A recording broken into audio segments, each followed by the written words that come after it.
पिछली कहानी में हमने देखा था मेडिकल ऑफिसर की बेटी तफरी की गर्ज से पागल खाने का मुआयने के लिए निकलती है।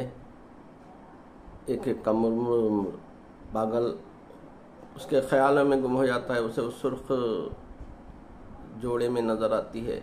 अब आगे की कहानी सुनिए। सर पर गोटा था, गोटा किनारे का आंचल, माथे पर झूमर और नाक में नथ थी। होंठ गुलाब जैसे थे, बड़ी बड़ी आंखों में काजल की धारी थी जिसने उसके हुस्न को दो बाला कर दिया था। सुहाग की सेज पर फूलों की मुलायम पत्तियां बिखरी हुई थी। माहौल मअत्तर मअत्तर हो रहा था। फूलों की सेज पर वो मशरिकी शर्मीली दुल्हन घूंघट निकाले बैठी हुई थी। फिर वो आकर इसके करीब बैठ गया। उसने उसकी एक उंगली में अंगूठी पहनाते हुए कहा, हमारे यहाँ मशरिकी रस्म व रियाज में कितनी जाज़बियत और कितनी दिलकशी है। अब यही देखो कि मैं तुम्हें तुम मेरी शरीक हयात बन चुकी हो। लेकिन मैं तुम्हारा मुंह उस वक्त तक नहीं देख सकता जब तक तुम नहीं दिखाओगी।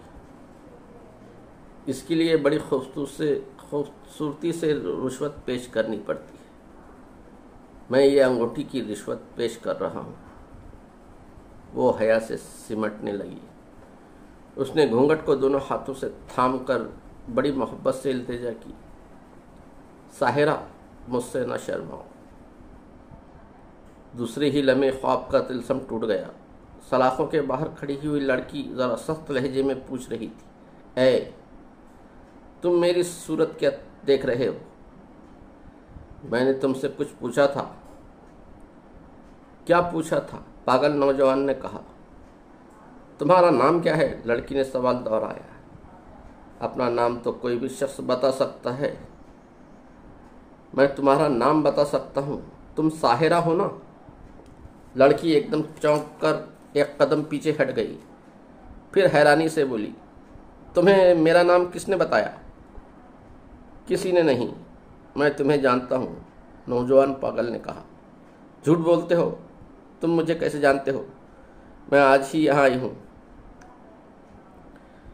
फिर उसने इंस्पेक्टर और असिस्टेंट वार्डन को देखते हुए पूछा, क्या आप लोगों ने उसे मेरा नाम बताया? इंस्पेक्टर ने कहा, मिस साहिबा, हमने तो आज ही आपको देखा है।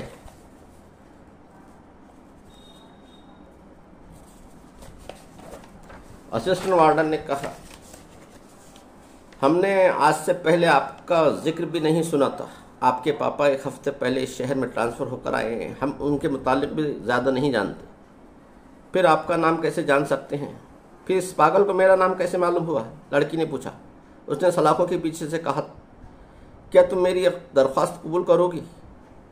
तुम नहीं, आप कहो। लड़की के लहजे में सख्ती थी। यही मुतालबा मेरा भी है। अगर मैं आप कहूँ तो आपका फ़र्ज़ होता है कि मुझे उसी लहजे में मुखातिब करें। मैं उम्र में बड़ा हूँ। मैं उम्र का हिसाब नहीं जानती। अगर तुम नहीं जानते हो तो सुन लो। मैं चीफ मेडिकल ऑफिसर की बेटी हूँ। बेटी ख्वाह किसी शहंशाह की हो, वो अपने शोहर को आपसे मुखातिब करती है। साहिरा ने तकरीबन चीखते हुए पूछा, क्या? तुमने अभी क्या कहा? वो बड़ी संजीदगी से ठहरे हुए लहजे में बोला, साहिरा, क्या तुम यकीन से कह सकती हो कि तुम्हारी शादी किससे होगी? नॉनसेंस। मैं अपने पापा को बहुत चाहती हूँ। मैं अपने पापा को छोड़कर कहीं नहीं जाऊँगी। किसी से शादी नहीं करूँगी। तुम ये सवाल करने वाले कौन होते हो? अक्सर लड़कियाँ जो अपने बाप से मुतासिर होती हैं, वो नौउम्री में यही सोचती हैं कि अपने बाप को छोड़कर कहीं नहीं जाएंगी। फिर एक दिन दुल्हन बनकर चली जाती है और एक दिन तुम भी दुल्हन बनकर मेरी ज़िंदगी में आ जाओगी। वो गुस्से से दोनों हाथ बढ़ाकर बोली, मैं आज तुम्हारा मुंह नोच लूँगी। वो आगे बढ़ना चाहती थी। असिस्टेंट वार्डन ने उसे पकड़ लिया। तब उसे ख्याल आया, वो पागल का मुंह क्या नोचेगी। पागल खुद उसे नोच खसुट डालेगा। असिस्टेंट वार्डन ने कहा, मिस साहिबा, ये ख़तरनाक पागल नहीं है। आपको कोई नुकसान नहीं पहुंचाएगा, ताहम एहतियातन उससे दूर रहना चाहिए। वो गुस्से से बोली, तुम लोग सुन रहे हो ये क्या कह रहा है? पागल तरह तरह की बातें करते हैं, इन्हें एक कान से सुनकर दूसरे कान से उड़ा देना चाहिए। मैं पागल नहीं हूँ साहिरा, मेरी पेश गोई पर यकीन ना करो, लेकिन जो होने वाली बात है वो सामने आएगी। मैं पागल नहीं हूँ, मैं सच कह रहा हूँ। साहिरा ने इसे नागवारी से देखा, फिर दूसरे ही लम्हे वो नागवारी ज़ायल होने लगी। पता नहीं उसमें कशिश थी, इसकी खुबरूई थी, या इसकी मासूमियत और गहरी संजीदगी जिसने साहिरा को मुतासर किया था। वो सोचने लगी, क्या उसे गुस्सा दिखाए, इससे नफरत करे, या पागल समझ कर माफ़ कर दे। लेकिन वो फिक्रा दिमाग में गूंज रहा था, मैं पागल नहीं हूँ, मैं सच कह रहा हूँ।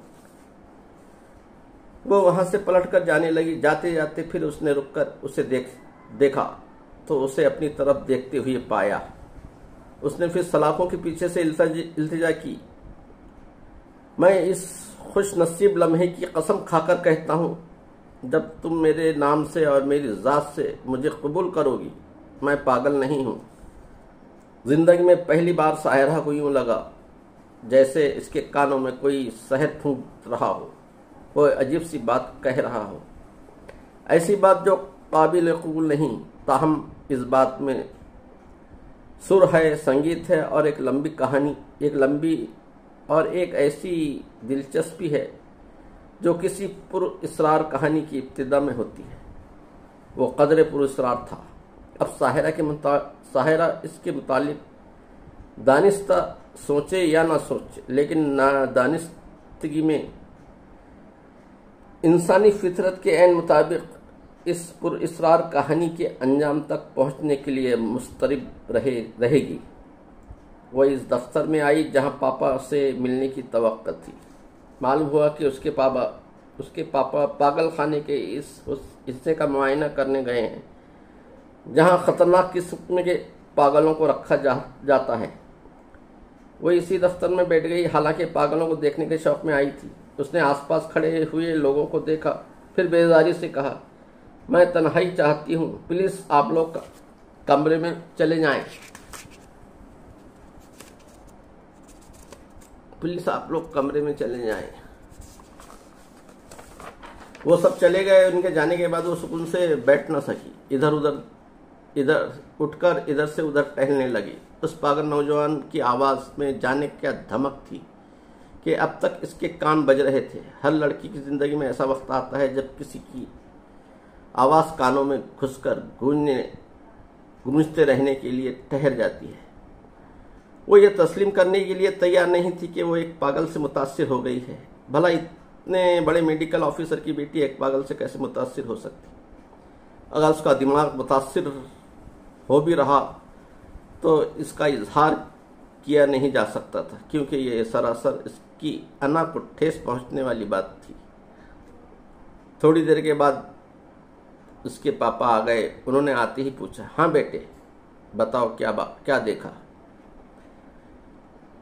इसके आगे की कहानी के लिए वीडियो को लाइक करें, सब्सक्राइब करें। सुनने का बेहद शुक्रिया।